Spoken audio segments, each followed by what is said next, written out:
Pernahkah kamu berpikir, apa yang ada di luar dimensi yang kita tahu? Dunia kita terasa begitu nyata, kan?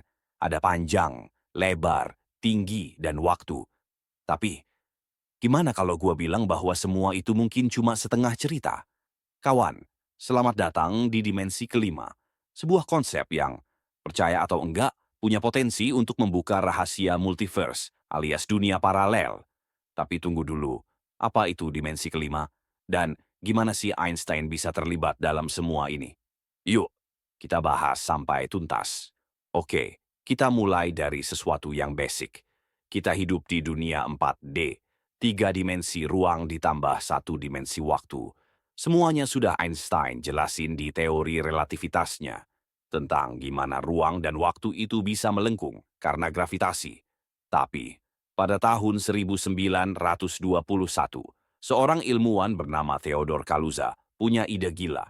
Dia nambahin 1 dimensi lagi ke teori Einstein. Bayangin ini, dimensi kelima itu nggak kayak panjang atau lebar yang bisa kita lihat. Ia melipat ke dalam, super kecil, kayak benang yang terpilin. Jadi, buat kita, dimensi kelima ini nggak kelihatan sama sekali. Tapi jangan salah, meskipun kecil, dimensi ini penting banget. Kenapa? Karena menurut teori Kaluza, dimensi ini bisa menjelaskan gimana gravitasi dan elektromagnetisme, 2 gaya yang beda banget, sebenarnya bersatu. Gimana reaksi Einstein pas dengar ide Kaluza? Awalnya dia skeptis. Tapi, setelah diteliti, Einstein sadar ada potensi besar di sini. Dimensi kelima ini kayak jembatan yang ngubungin 2 gaya fundamental. Ini bikin Einstein penasaran dan dia terus mendukung penelitian soal ini. Tapi masalahnya, dimensi kelima ini nggak bisa kita lihat atau tes langsung. Jadi, gimana kita tahu kalau itu beneran ada? Nah, teori Kaluza-Klein ini membuka pintu untuk penelitian yang jauh lebih modern, kayak teori string atau bahkan multiverse. Dimensi kelima ini bisa lebih dari sekadar jembatan.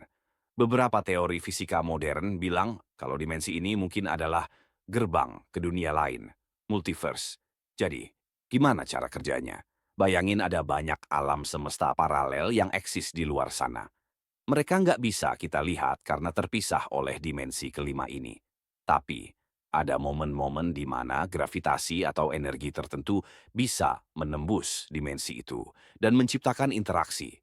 Kedengarannya kayak fiksi ilmiah, kan? Tapi ini semua berdasarkan teori matematika yang valid. Sekarang, gimana kalau gua bilang kalau keberadaan dimensi kelima ini nggak cuma teori?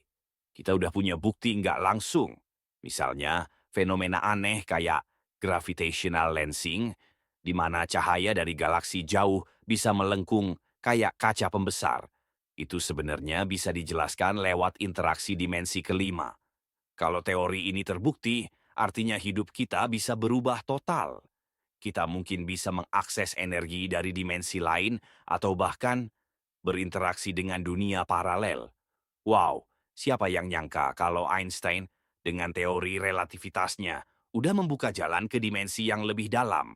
Dan sekarang, para ilmuwan terus bekerja untuk mencari tahu apa sebenarnya fungsi dimensi kelima ini. Kalian suka bahasan tentang ruang, waktu, dan dimensi? Jangan lupa untuk klik tombol like, subscribe, dan nyalakan lonceng notifikasi supaya kalian nggak ketinggalan video berikutnya.